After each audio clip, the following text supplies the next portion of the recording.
Much has been made about Detroit's decline. Anyone who has any reasonable amount of contact with any national American media outlet knows at least the basics of the story of the Motor City in the past few decades.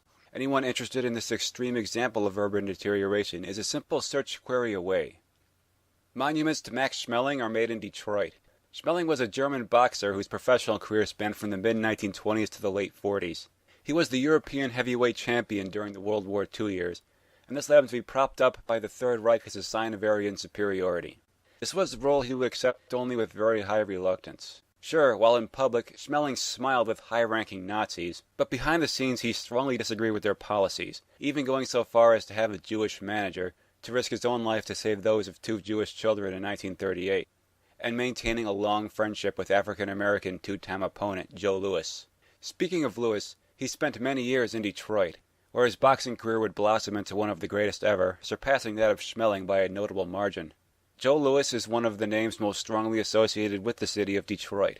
One of Detroit's most recognizable landmarks is a sculpture of an enlarged black man's forearm called Monument to Joe Louis.